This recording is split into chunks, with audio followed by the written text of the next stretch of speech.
siang Bapak. Perkenalkan, nama saya Catherine Jolana Manorafoe dari Universitas Bina Nusantara Online dari Prodi Bisnis Manajemen dengan NIM 28026355575. Dan saya di sini bersama narasumber saya yaitu Bapak Teguh, bertugas di Universitas Atmajaya sebagai apa, Pak? Cleaning service. Saat ini saya sedang mengerjakan proyek kampanye tentang sanitasi layak di lingkungan kampus kita terkait dengan SDGs 6. Untuk itu, saya ingin menggali informasi langsung dari Bapak Teguh sebagai pengguna atau pengelola fasilitas di Universitas Atmajaya. Mohon izin meluangkan waktu sekitar 5-10 menit dan merekam percakapan ini. Ya. Langsung saja kita mulai ya, Pak. Bagaimana pendapat Bapak mengenai tingkat kebersihan fasilitas sanitasi toilet dan cuci tangan di area kampus Universitas Atmajaya? Kalau di lingkungan Universitas Atmajaya, saya rasa sudah bagus dari kampus-kampus lainnya. Baik, bagaimana pendapat Bapak Teguh mengenai tingkat kebersihan fasilitas sanitasi baik dari toilet dan area cuci tangan di kampus area Universitas Atmajaya ini? Menurut saya sudah sangat bagus.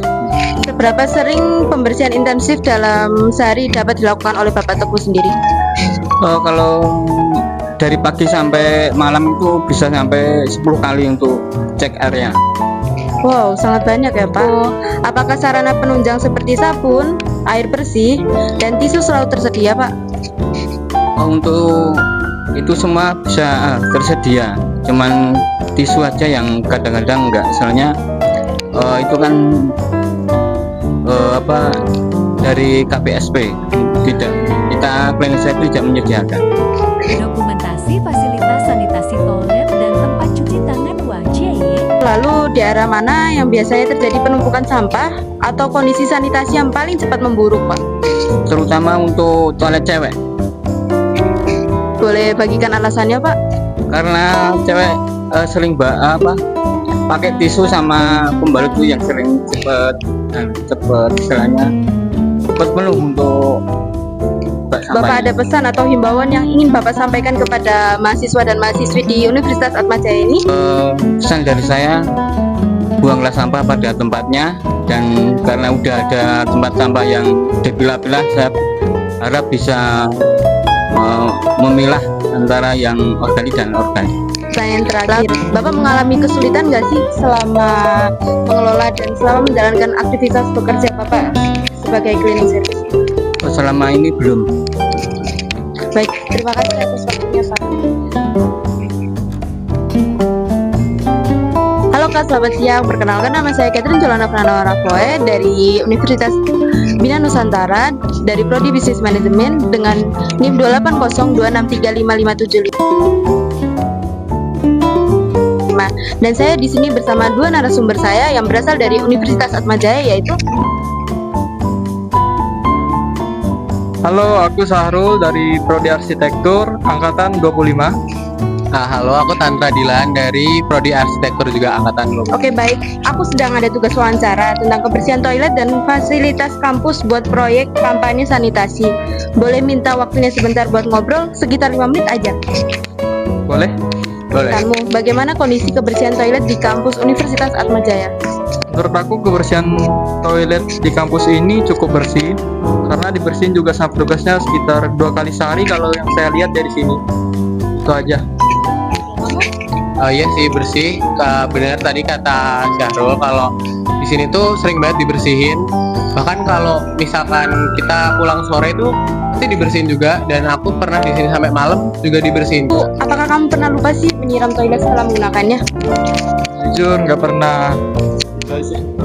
Nggak pernah, for real. Kenapa sih banyak mahasiswa yang membuang sampah sembarangan dan membiarkan area kampus tuh jadi lebih kotor?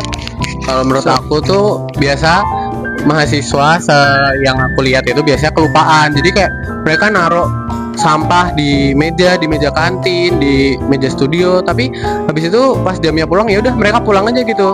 Atau bisa jadi kayak ada mahasiswa oknum-oknum gitu yang dia nggak punya rasa tanggung jawab aja sih menurutku. Kapan ya? Apakah pandangan kamu terhadap petugas kebersihan di Universitas Atmajaya ini?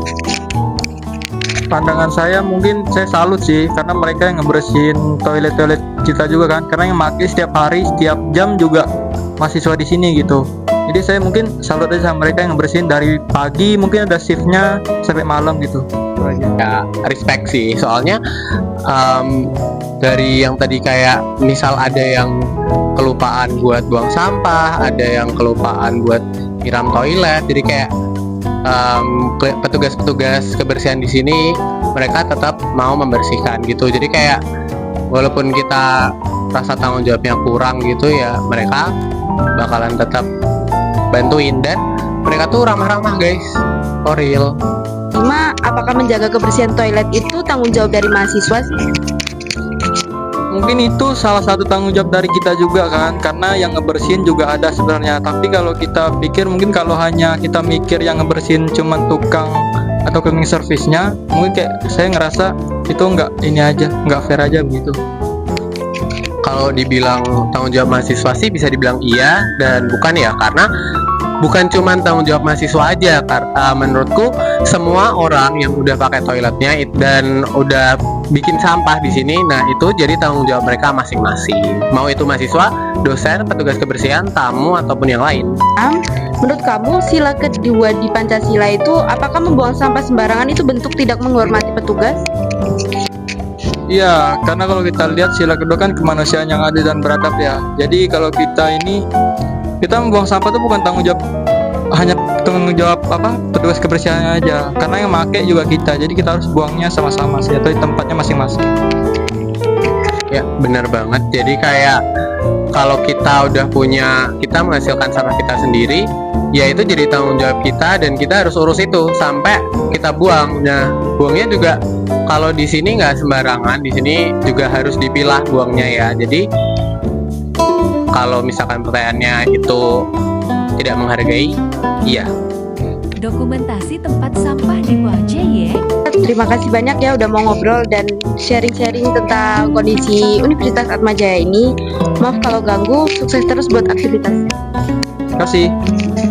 Kasih. Bye-bye.